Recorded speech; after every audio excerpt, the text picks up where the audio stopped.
Le miroir socratique. Voilà un concept fascinant, n'est-ce pas? C'est ce qu'on va décortiquer aujourd'hui. On va faire un petit voyage dans le temps, plus de 2000 ans en arrière, pour voir comment une idée si ancienne peut, en fait, éclairer de façon surprenante notre monde actuel. Et tout part de là, de cette phrase que tout le monde connaît, ou presque. C'est l'une des plus célèbres et, on va le voir, l'une des plus paradoxales de toute l'histoire de la philo. Elle est attribuée à Socrate, bien sûr, « Je sais que je ne sais rien ». Bon, à première vue, ça n'a pas beaucoup de sens. On est d'accord, ça sonne un peu comme une contradiction. Mais et si c'était en fait la chose la plus intelligente jamais dite? C'est cette idée un peu folle qu'on va creuser ensemble. Allez, on plonge dedans, première partie, la phrase la plus sage de tous les temps. On va essayer de décortiquer cet ancien paradoxe. Alors pour commencer, qui était ce fameux Socrate? Fait assez amusant, l'oracle de Delphes, rien que ça, le considérait comme le plus sage de tous les Grecs.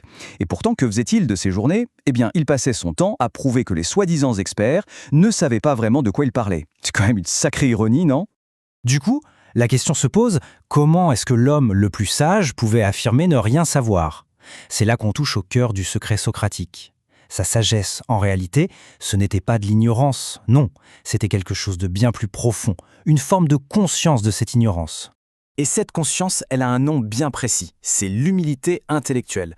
Qu'est-ce que c'est? C'est tout simple en fait. C'est la capacité à reconnaître sincèrement où s'arrêtent nos propres connaissances. Attention, il faut bien faire la différence. L'humilité intellectuelle, ce n'est pas de la fausse modestie. Ce n'est pas dire « Oh, je suis nul » quand on sait qu'on est compétent. Non, pas du tout. C'est beaucoup plus subtil. C'est cette capacité à faire le tri entre ce qu'on sait vraiment et ce qu'on pense savoir. Et cette distinction, elle est absolument essentielle. Et on pourrait croire que c'est juste une vieille histoire de philosophes grecs, mais pas du tout.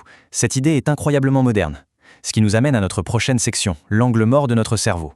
On va jeter un regard d'aujourd'hui sur ce problème très ancien. Parce que oui, la psychologie cognitive moderne a mis un nom sur ce phénomène que Socrate avait déjà compris il y a des siècles. Ça s'appelle l'effet Dunning-Kruger. Alors, l'effet Dunning-Kruger, en gros, c'est quoi? C'est un paradoxe assez fascinant. Les personnes qui sont les moins compétentes dans un domaine ont une fâcheuse tendance à surestimer complètement leur niveau. Et à l'inverse, les vrais experts, eux, ont plutôt tendance à se sous-estimer. C'est fou, non?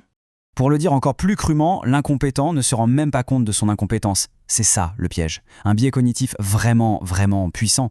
Quand on met les deux côte à côte, c'est juste incroyable. Il y a 2400 ans, Socrate, juste avec sa pensée, a cette intuition géniale. La vraie sagesse, c'est de savoir ce qu'on ne sait pas. Et aujourd'hui, la science, avec l'effet Dunning-Kruger, nous donne la preuve psychologique que ce biais existe bel et bien. C'est une idée qui a littéralement traversé les millénaires pour arriver jusqu'à nous. Ok, mais alors pourquoi on parle de tout ça aujourd'hui? Eh bien parce que ce vieux biais cognitif est plus pertinent que jamais. Il prend une dimension complètement nouvelle avec l'arrivée de l'IA.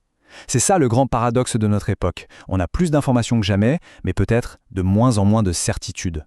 Pensez-y une seconde. 5. C'est le nombre de secondes qu'il faut pour chercher n'importe quoi, ou presque, sur Internet. L'accès à l'info est devenu immédiat, quasi magique. Mais attention, et c'est un mais énorme. Avoir accès à l'information, ce n'est pas la même chose qu'avoir la connaissance. Et c'est peut-être le grand malentendu de notre époque. Alors comment on transforme l'un en l'autre?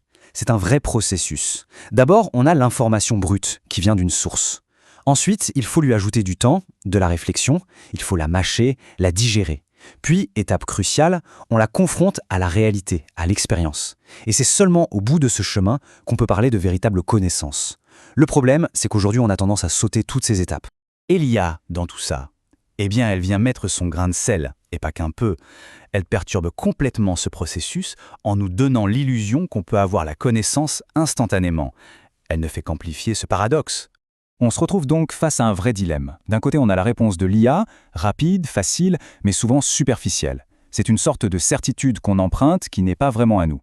De l'autre côté, il y a la connaissance qu'on a acquise soi-même, par l'effort, une compréhension profonde qui nous appartient vraiment. Et il ne faut jamais confondre les deux. Savoir ce que l'IA raconte, ce n'est pas la même chose que de savoir. Alors, on fait quoi? On est coincé? Pas forcément. Il faut trouver une solution, une sorte de troisième voie, une nouvelle approche pour cette nouvelle ère. Une piste intéressante est proposée dans l'essai Life and File, justement. Elle s'appelle « La troisième voie ». L'idée, ce n'est ni de rejeter la technologie en bloc, ni de devenir complètement dépendant. C'est de trouver un chemin entre les deux. Et le concept central de cette voie est à la fois simple et très puissant. Il faut utiliser l'IA comme un miroir, et non comme un substitut. Un miroir qui nous renvoie à notre propre pensée, qui nous aide à la questionner, à la challenger, mais surtout pas un substitut qui ferait le travail de penser à notre place. Et ça, Ça nous amène tout naturellement à la conclusion, à la partie la plus personnelle.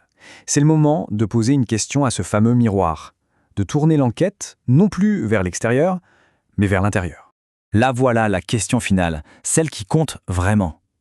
Sur quel sujet chacun d'entre nous a-t-il l'impression d'en savoir plus qu'en réalité? Dans quel domaine se trouve notre propre angle mort? C'est peut-être en osant se poser cette question si socratique, que commence le véritable chemin. Pas celui de l'information, mais celui de la connaissance.